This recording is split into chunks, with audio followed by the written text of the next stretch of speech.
Ô Jorge, mas conta um pouquinho da sua experiência também na rádio universitária. Eu sempre lidei com essas coisas de música. Eu compunha quando era jovem, participei de festivais quando existiam festivais, compus algumas canções, ganhei alguns festivais. E quando vim para Uberlândia, eu participei de uns programas. Existia um programa na universidade chamado Músicos e Poetas. Eu fiz dois músicos e poetas. E posteriormente, eu e um amigo, que aliás me ajudou muito na confecção do livro, que é o Volney, resolvemos fazer uma aventura comercial, cultural. Nós abrimos uma loja, chamava-se Flauta Mágica Discos. E a gente lidava com CDs importados, foi uma experiência interessante.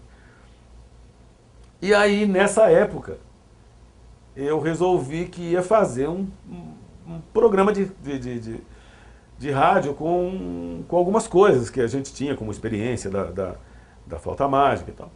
E aí surgiu um programa. E aí depois surgiu outro, e acabou que nós fizemos, eu e o Ivone fizemos 3 programas na rádio. Um que era de música popular, eram uns spots de alguns minutos por várias vezes ao dia. Depois tinha um programa de blues e um programa de música erudita que duraram 3 anos, mais ou menos. Foi uma experiência muito interessante. Os contos instantâneos são posteriores, mas eu acho que essas experiências, de alguma maneira, estão aí. Existem muitos contos que têm a ver com música, têm a ver com literatura, têm a ver com teatro, têm a ver com pintura, têm a ver com uma série de artes que sim, são interconectadas, não é? Por exemplo, até sobre isso que eu queria te perguntar. Aqui no seu livro, na apresentação dele, está assim: escreve poesias, contos, epitáfios e crônicas, além de contos instantâneos. O que é um escritor de epitáfio? Então, epitáfios é uma coisa muito interessante, porque epitáfio era uma arte. Esses poetas que escreviam epitáfios eram contratados para escrever epitáfios que iam escritos nas lápides. Os escritores também escreveram seus próprios epitáfios. Epitáfio é de fato uma arte, quando é poético, é uma arte que é de uma sutileza particular. O epitáfio é algo que o morto diz para o vivo. Então o escritor, quando escreve um epitáfio, ele quer que aquilo que ele escreveu seja lido por alguém quando ele estiver morto. Grandes escritores tiveram grandes epitáfios. Para você ter uma ideia, o Paulo Leminski escreveu um epitáfio que é um dos mais belos que eu conheço. É assim: aqui jaz um poeta, nada deixou escrito. Este silêncio, acredito, são suas obras completas. É um epitáfio belíssimo. E eu sempre gostei dessa maneira de lidar com as coisas, porque é algo que um vivo escreve como se fosse morto para um outro vivo.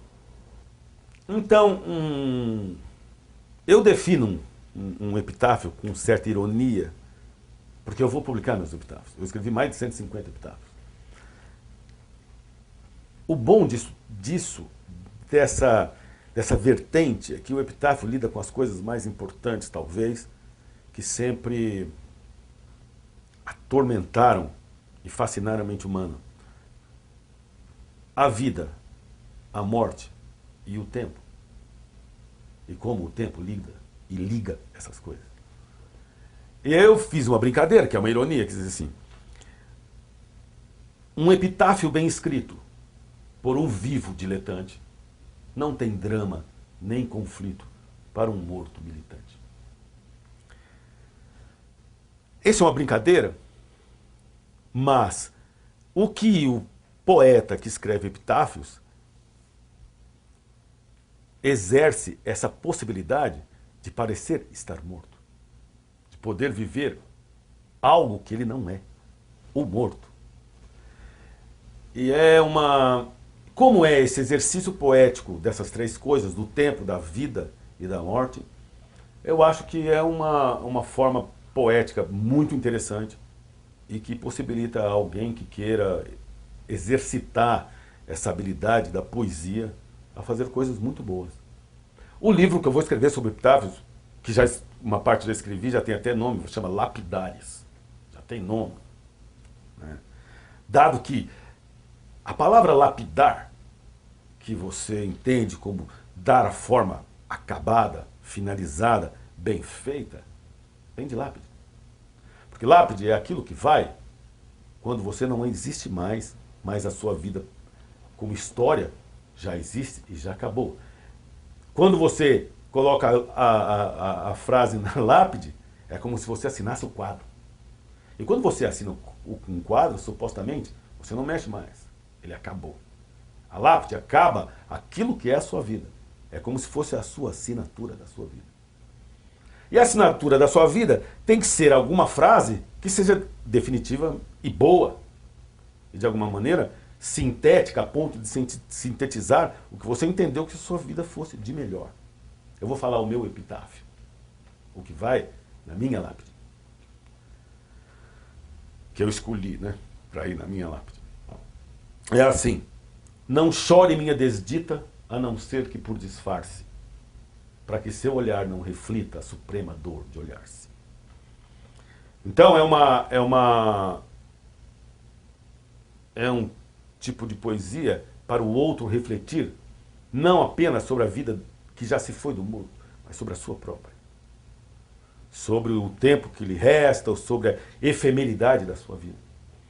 Mas a efemeridade da sua vida tem a ver com contos instantâneos, que são efêmeros. Não é?